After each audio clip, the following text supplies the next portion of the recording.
Welcome back to The Independent as we welcome back our panelists, Deneen Borelli and Rich Benjamin.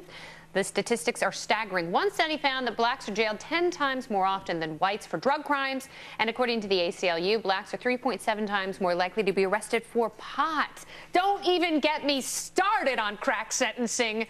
How could you claim our drug policy in this country is anything but racially motivated? Matt Welch. I can't, and I won't. Camille might disagree with this. No, I think this is a case of, again, canary in the coal mine. The fact that this is disproportionate. What do you mean by that, by the way? I mean that when you have something that is so disproportionately affecting a group of people in a negative way, in this case, black people, it's also poor people, I think, in general, that is a sign that the tools of power, in this case, the cops, are using whatever available power to go after disfavored minorities, however defined. So that's a signal to us, a canary in the coal mine, if you will, that this policy at heart is bad. We've given too much power for too little reason on and these are modern statistics. I mean, we know that cocaine, marijuana, opium, they all have their prohibitionist roots in racism. And you can go back to newspaper articles from the time. The Harrison Narcotics Act was in fact adopted so that they could pursue Asians who were using opium, for example. That is a bad thing.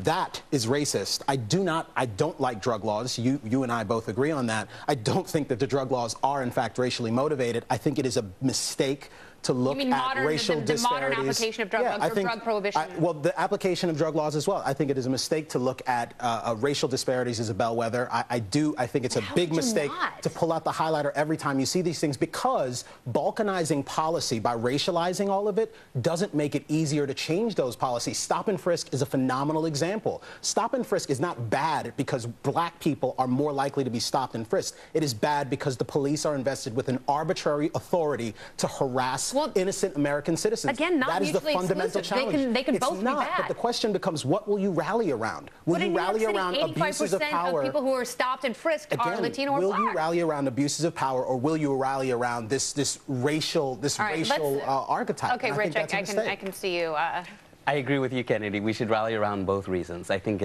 stop and frisk is bad for both reasons. We didn't do the other thing. Now, we did one, and that's the problem. Whether it's the reason you're speaking about, or you're speaking about in terms of the arbitrary police power, it should be reevaluated. So I agree, it's not mutually exclusive. And what Matt's pointing out is also different, the canary in the coal mine.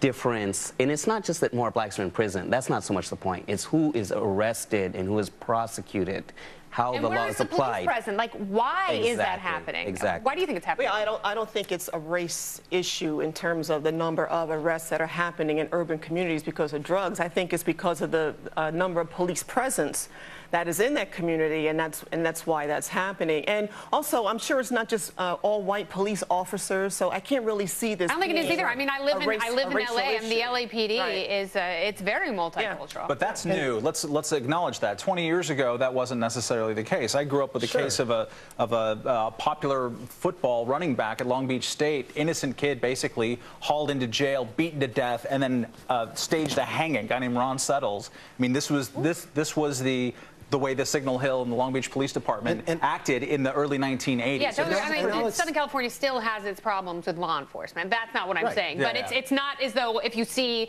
an LAPD cruiser, it's going to be, you know, it's not going to be John and John. There's a few punches. I think with these communities, if better emphasis was placed on quality education, a better school system, the school choice, for example, and job economic opportunities, that we wouldn't really have such a huge onslaught of crime that is happening in these communities, because you'd be providing opportunities for these individuals and a good education. Do you think it's useful? I mean, to Camille's point, do you think it's useful to even think about in terms of race and stop and frisk and criminality? Is it useful even to measure it and comment on those stats? But I think it all goes back to economics, opportunities, education, and that way these individuals would not be in that kind of position to be in that kind of situation. If they had better opportunities, you make better decisions, better choices, and you have jobs. So what do you think, Rich? I mean, if you think that there was better school choice for parents who had kids of every age, and there were more economic opportunities, private enterprise, I'm assuming that's what you mean,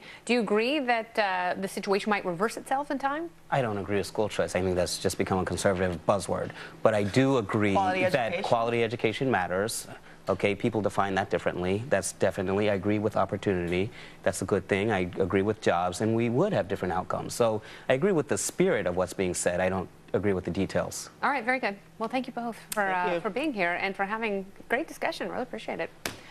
We are talking about race, and we're really going to go there next when we discuss the N-word. Narcissism. I love me. Stay here.